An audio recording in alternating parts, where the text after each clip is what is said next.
Meet Thunder. Your half-price ticket to Fallout 4 on the PC.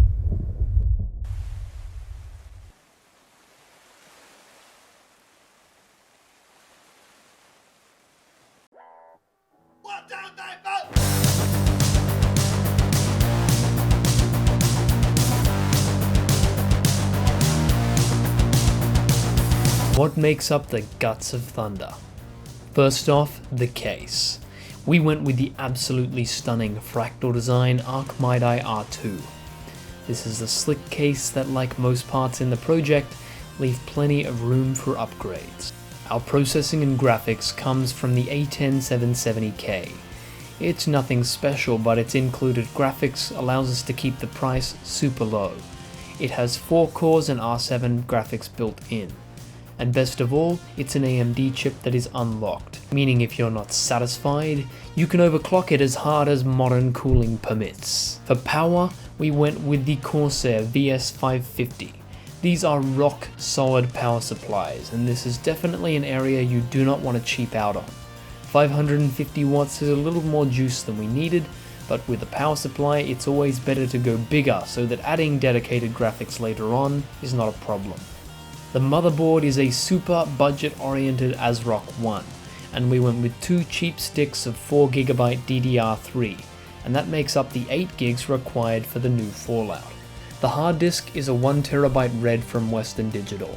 I went with red simply because I had one lying around from an old NAS computer, but these drives do have some advantages in desktops. They are much more resistant to vibration and can take a serious beating. But you can just go with a standard drive. Or if you want to pay a little extra, you can future-proof and speed up your machine with a blazingly fast Intel SSD. Last of all, I added a DVD drive from one of the Dells. This is by no means essential, but certainly makes the installation process a little more smooth. So that's the PC, and now it's time to build it.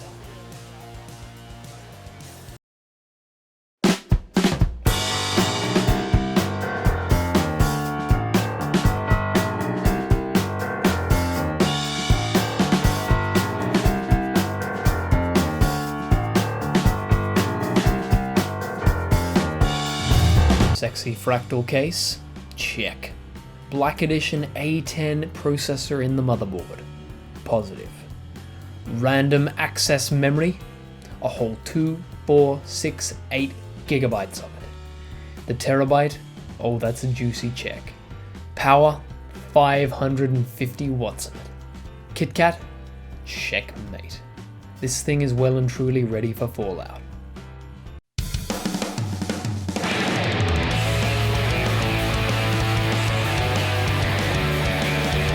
Stage 2 is the software. We need to make this machine look and feel like Fallout.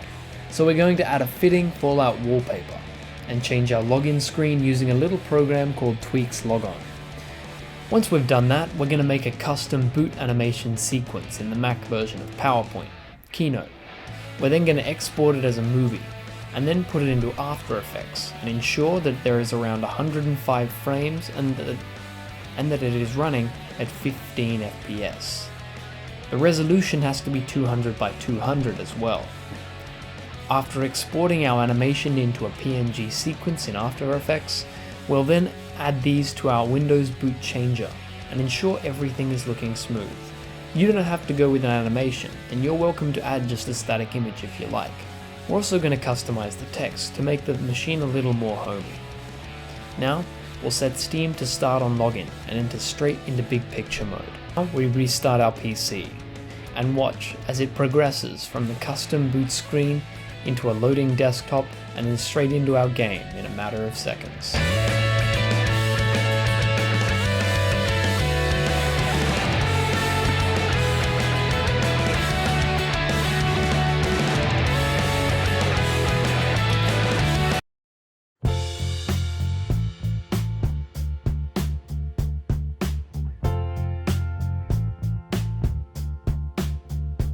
What better way to test out a Fallout PC than with the 2 most recent Fallout games?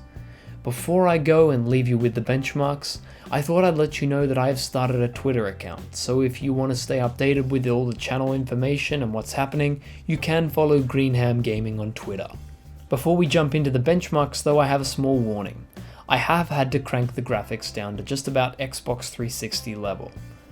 But the game is still smooth, and I've already played through an hour of the campaign with absolutely no issues. I'm Tim James, I hope you like the PC, and I want to thank you for tuning in.